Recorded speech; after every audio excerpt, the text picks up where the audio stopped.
जी हाँ, नमस्कार साथियों, स्वागत है आप सभी का टुडे रोजगार के इस यूट्यूब प्लेटफॉर्म पर। साथियों, महाराजा गंगा सिंह यूनिवर्सिटी के लिए सेमेस्टर थर्ड के तमाम साथियों के लिए भारत का इतिहास की क्लासेज रेगुलर आपको देखने को मिल रही है। इस क्लास के अंदर आज हम प्रयास करेंगे कि आपके जो लघुतरात्मक जो क्वेश्चन है वो कवर करने का प्रयास करेंगे। परिवर्तित पाठ्यक्रम के अनुसार ये आपको क्लासेज लगाई जा रही है और इन क्लासेज का फ़ायदा उठाइएगा। अपने दोस्तों को भी इस क्लास को साझा कर दीजिएगा ताकि उनको भी हेल्प मिल सके अच्छे अंक प्राप्त करने में। और यदि आप नोट्स प्राप्त करना चाहते हैं तो हमारे द्वारा जो नोट्स उपलब्ध करवाए जा रहे हैं, जो कि बेहतरीन नोट्स जो है आपके लिए बनाए गए हैं, जिनको पढ़ करके आप अच्छे अंक प्राप्त कर पाएंगे। 9602977341 पर आपको क्या करना है, मैसेज करना है। ये हमारी व्हाट्सअप नंबर है, कॉल नहीं करना है, मैसेज करिएगा तो आपको जो है PDF मिल जाएगी। सब्जेक्ट की मैं बात करूँ तो आपके हिंदी साहित्य के, भारत का इतिहास के और आपके प्राथमिक कंप्यूटर अनुप्रयोग, इन तीनों के नोट्स अभी तक हमारे पास अवेलेबल है। जिन भी स्टूडेंट को नोट्स चाहिए वो हमारे दिए गए व्हाट्सएप नंबर पर कांटेक्ट करिएगा। हमारे द्वारा नोट्स प्राप्त किए गए जो है प्रोवाइड करवाए गए थे अनुसंधान पद्धति शास्त्र यानी रिसर्च मैथोलॉजी के, जिसमें आपके जो है 100% क्वेश्चन आपके जो है हमारे द्वारा उपलब्ध करवाए गए नोट्स से देखने को मिले थे। तो विश्वास आप जता सकते हैं। यदि आपको अभी भी विश्वास नहीं हो रहा है तो इसी चैनल के ऊपर हमारे द्वारा जो है प्रूफ का वीडियो भी जो है डाला गया है, उसको देख लीजिएगा कितने जो है क्वेश्चन आपको देखने को मिले थे। और टुडे रोजगार के नाम से टेलीग्राम चैनल है, उसको भी ज्वाइन कर लीजिएगा। समय समय पर यहाँ पर भी अपडेट दी जाती है। जो टेलीग्राम चैनल है उसका लिंक वीडियो के डिस्क्रिप्शन के अंदर देखने को मिल जाएगा और आप जो व्हाट्सअप चैनल का भी लिंक देखने को मिल जाएगा, तो उन दोनों को ज्वाइन कर लीजिएगा। चलिएगा आज की इस क्लास को शुरू करते हैं। तो पिछले क्लास के अंदर हमने जो है जो है क्वेश्चन संख्या 31 तक कवर कर लिया था। आज इस क्लास के अंदर क्वेश्चन संख्या 32 से जो है आगे वाले जितने भी क्वेश्चन है उनको कवर करने का प्रयास करेंगे। तो प्रश्न संख्या 32 तो मुगल साम्राज्य में जो है अमीरों की स्थिति और भूमिका क्या थी, इसके ऊपर आपको जो है विस्तार से यहाँ पर बताना है। तो मुगल जो साम्राज्य था उसके अंदर जो अमीरों की जो स्थिति और भूमिका थी वो अत्यधिक क्या थी, महत्वपूर्ण थी। और अमीर जो थे वो आपके साम्राज्य के उच्च वर्ग के सदस्य होते थे, जो कि आपके साम्राज्य के प्रशासन और आपके सैन्य और सामाजिक ढांचे में जो है प्रमुख स्थान यहाँ पर रखते थे। यानी ये जो है उच्च वर्ग के जो लोग होते थे और आपके जो है साम्राज्य के अंदर जो नियंत्रण वगैरह रखने का जो कार्य था वो इन्हीं के हाथों के अंदर रहता था।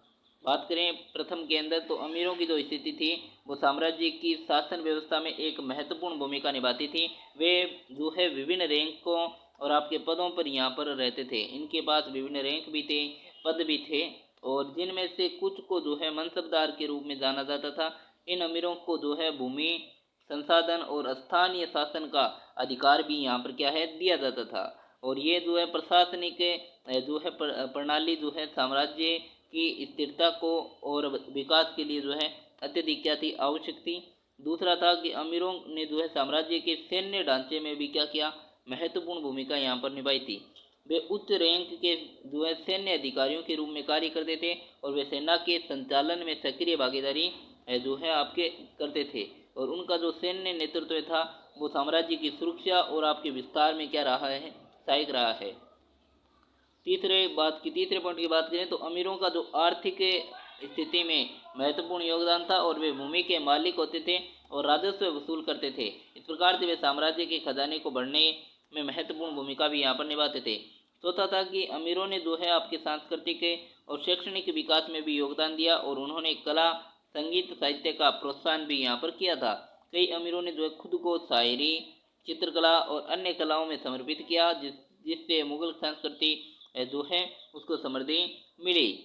इसके अलावा बात करें तो अमीरों ने जो है सामाजिक ढांचे में भी एक महत्वपूर्ण भूमिका जो है निभाई थी। उन्होंने जो है स्थानीय समुदायों के साथ जो है संबंध जो है बनाए रखा और सामाजिक समस्याओं का समाधान करने में भी इनकी क्या की गई, मदद की गई।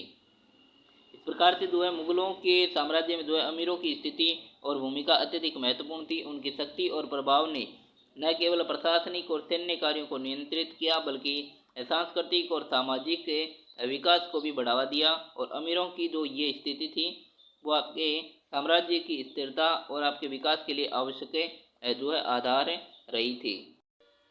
बात करते हैं प्रश्न संख्या 33 की कि जागीरदारों की जिम्मेदारियां क्या थी। तो जागीरदार जो कि मध्यकालीन भारत के राजनीतिक और प्रशासनिक ढांचे का महत्वपूर्ण हिस्सा होते थे, वे एक जो है विशेष प्रकार की क्या होते थे, सामंत होते थे, और जिन्हें जो है विशेष भूमि पर अधिकार भी दिया जाता था, और उनकी जो मुख्य जिम्मेदारियां होती थी वो भूमि पर प्रतिबंधन और कर वसूली तथा स्थानीय प्रशासन का संचालन करना, इनका जो है मुख्य कार्य यहाँ पर रहता था। जागीरदारों को उनके अधिकारों के जो बदले में जो है मुगल साम्राज्य या फिर अन्य शासकों को कर का एक हिस्सा देना पड़ता था। जागीरदारों का सबसे महत्वपूर्ण जो कार्य होता था वो स्थानीय स्तर पर कानून व्यवस्था बनाए रखना होता था, और उन्हें जो है स्थानीय जो न्यायालय था, स्थानीय न्यायालय का संचालन करने का जो अधिकार था उन्हीं के पास था, और अपराधियों को जो है दंडित करना और आपके सामान्य जनता के साथ संबंध स्थापित करना होता था। इसके अलावा वे क्षेत्र में जो है सामाजिक और आर्थिक विकास को बढ़ावा देने के लिए भी यहाँ पर क्या थे, जिम्मेदार थे। जागीरदारों को जो है भूमि की फसल उपज का प्रबंधन करना भी आवश्यक था। वे किसानों से क्या करते थे, कर वसूलते थे, और उन्हें कृषि गतिविधियों के लिए जो है प्रेरित करते थे। इस दौरान जागीरदारों को ये सुनिश्चित करना होता था कि किसानों की उपज अच्छी हो और वे समय पर कर चुका सके।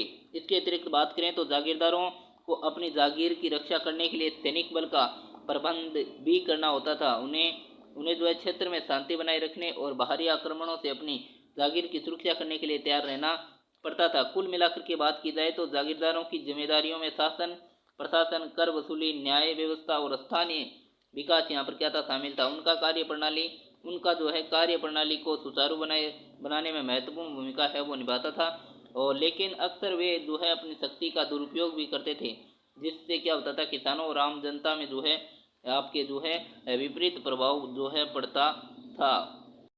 आगे बात करते हैं क्वेश्चन संख्या 34 की। क्वेश्चन संख्या 34 है कि किसानों की दशा सल्तनत काल में कैसी थी।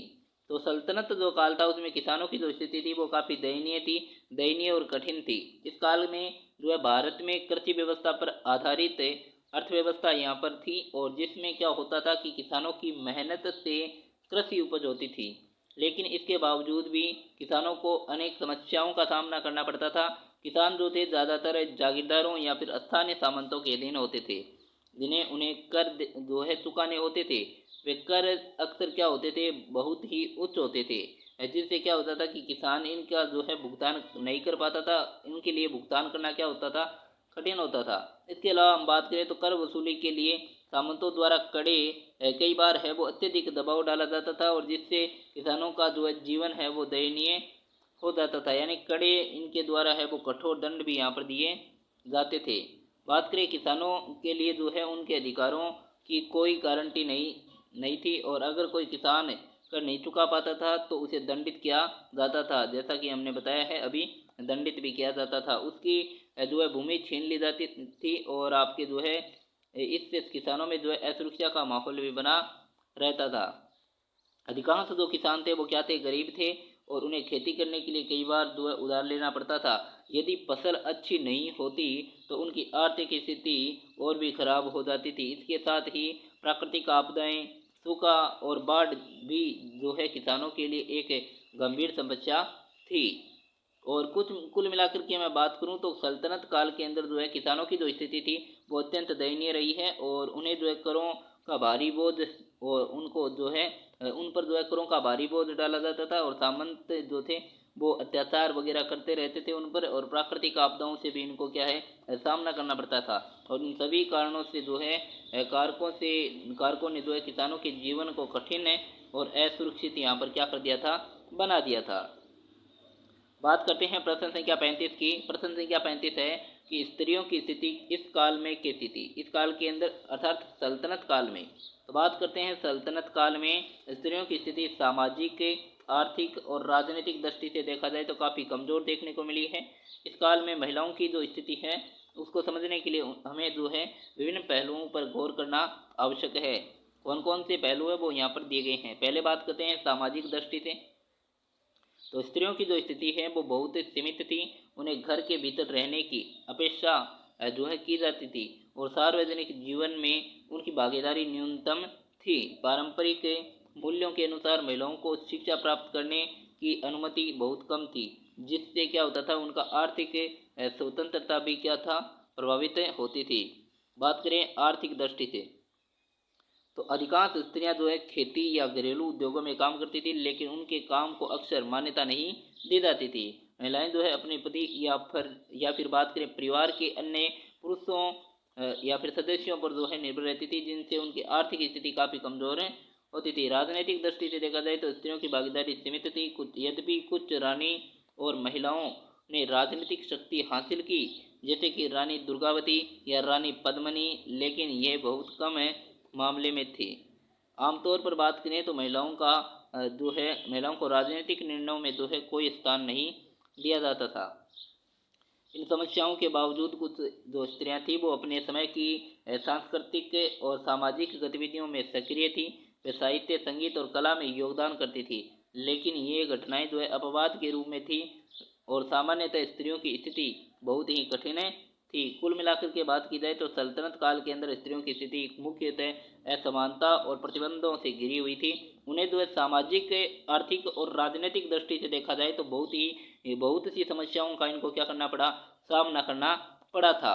इस प्रकार से जो है आप यहाँ पर जो है अच्छे प्रकार से जो है लिख सकते हैं। प्रश्न संख्या 36 की तरफ बढ़ते हैं। कुतुबुद्दीन ऐबक के शासनकाल में किस प्रकार के जो है निर्माण हुए थे?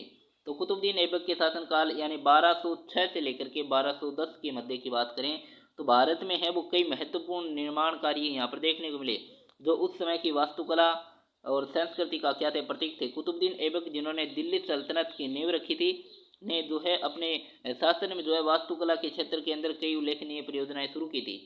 उनका सबसे प्रसिद्ध निर्माण था कुतुब मीनार, जिसे दिल्ली में जो है स्थित एक ऊंचा मीनार है, यानी जिसे दिल्ली में एक स्थित ऊंचा जो मीनार है वो कुतुब मीनार है। और ये जो मीनार है 1193 में बना था, शुरू हुआ था, और इसे जो है 1220 में पूरा किया गया था। इसकी जो ऊंचाई है वो लगभग आपके 73 मीटर है। कितनी है? 73 मीटर है। और ये लाल बलुआ पत्थर से जो है बना हुआ है। कुतुब मीनार न केवल इस्लामी वास्तुकला का एक उत्कृष्ट उदाहरण है, बल्कि दिल्ली में इस्लामी शासन के प्रारंभिक चरण को भी दर्शाता है। बात करते हैं कुतुबुद्दीन ऐबक ने जो है कुतुब परिसर का निर्माण भी किया, जिसमें मीनार के आसपास कई अन्य भवन संरचनाएं शामिल थीं। और इस परिसर में कुतुब का गुंबद और कलई दरवाज़ा भी शामिल है, जो अपनी अद्भुत जो है शिल्प कला को के लिए जो है प्रसिद्ध है। कुतुबुद्दीन जो ऐबक थे, उनका जो शासनकाल था उसमें जो है राजनीति और सामाजिक स्थिति को भी है वो ये दर्शाता है। और उन्होंने जो है अपने शासनकाल के अंदर दौरान है वो कई मस्जिदें भी बनवाई थी, जैसे कि कुतुब मस्जिद, जो कि भारत की पहली बड़ी मस्जिद के अंदर जो है मस्जिदों में से एक मानी जाती है। इन निर्माण कार्यों ने न केवल वास्तुकला के क्षेत्र में एक नया आयाम जोड़ा है, बल्कि उस समय की जो सांस्कृतिक और धार्मिक जो विविधता थी उसको भी यहाँ पर दर्शाया गया है। कुतुबुद्दीन ऐबक के शासनकाल में देखा जाए तो निर्माण जो कार्य था वो आज भी भारत की सांस्कृतिक धरोहर का महत्वपूर्ण हिस्सा बना हुआ है। बात करें तो कुल मिलाकर के तो कुतुबुद्दीन ऐबक ने अपने शासनकाल के अंदर रहते हुए निर्माण कार्यों ने जो है भारतीय वास्तुकला सांस्कृतिक जीवन में जो है महत्वपूर्ण योगदान दिया है, और ये आज भी उनकी ऐतिहासिक महत्ता को दर्शाते हैं। बात करते हैं प्रश्न संख्या 37 की तरफ है। इल्तुतमिश के द्वारा महत्वपूर्ण सुधार क्या किए गए थे? तो इल्तुतमिश जिसने दो आपके 1211 से 1236 तक दिल्ली के सुल्तान के रूप में शासन किया, ने कई महत्वपूर्ण सुधार कार्य किए थे। मध्यकालीन भारत में राजनीतिक और सामाजिक ढांचे को मजबूत करने में जो है सहायक बने, और उनके शासनकाल में एक सुसंगत प्रशासनिक ढांचा तैयार हुआ, जो आगे चल करके तुगलक वंश के सुल्तानों के लिए आधार भी बना था। इल्तुतमिश की बात करें तो सबसे पहले एक मजबूत जो है प्रशासनिक तंत्र इनके द्वारा क्या किया गया, स्थापित किया गया, और उन्होंने जो है अपने शासन को मजबूत करने के लिए जो है द्वारपाल को नियुक्त किया था, और जिससे सरकारी अधिकारियों की जो है जवाबदेही बढ़ी। और इसके अलावा उन्होंने एक केंद्रीय प्रशासनिक प्रणाली की स्थापना भी की थी, और जिसमें जो है विभिन्न विभागों को अलग अलग कार्यों के लिए जो है नियुक्त किया गया था। एक और महत्वपूर्ण सुधार इनके द्वारा किया गया था, जो था मामलिकत प्रणाली की स्थापना। इस प्रणाली के तहत जो है उन्होंने जमींदारों को अधिकार दिए और उन्हें प्रशासन का हिस्सा बनाया, जिससे क्या हुआ कि स्थानीय लोगों का जो है समर्थन प्राप्त हुआ और जो है इसने जो है उनके शासन को जो है स्थिरता प्रदान की और प्रशासन में दक्षता भी बढ़ाई।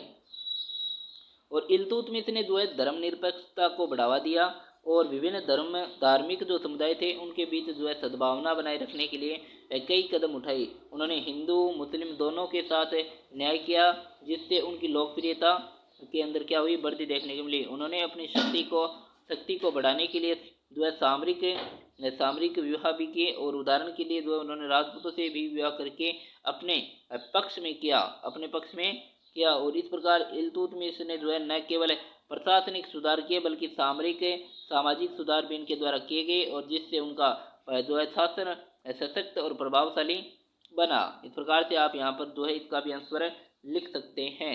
बात करते हैं प्रश्न संख्या 38 की कि रजिया सुल्तान के शासन में क्या घटनाएं घटी। तो रजिया सुल्तान ने जो है 1236 से 1240 तक दिल्ली की जो है सुल्तान रही थी और अपने शासनकाल में कई महत्वपूर्ण घटनाओं का सामना इनके द्वारा किया गया। रजिया जो है एकमात्र महिला सुल्तान थी और उनका जो है शासन जो है पुरुष प्रधान समाज में कई चुनौतियों का सामना करने वाला था।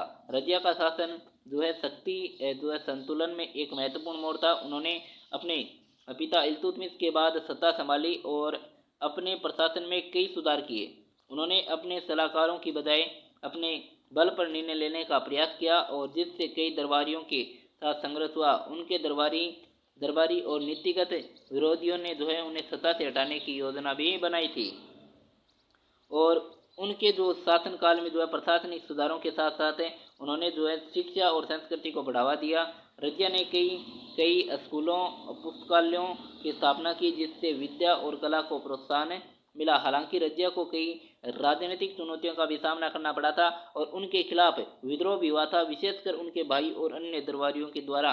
1240 में रजिया को अंततः अपने विरोधियों के हाथों हार का सामना करना पड़ा और उन्हें सत्ता से बेदखल कर दिया गया और उनकी मृत्यु के बाद उनके शासन को एक स्त्री शक्ति के प्रतीक के रूप में याद किया गया था और किया जाता भी है।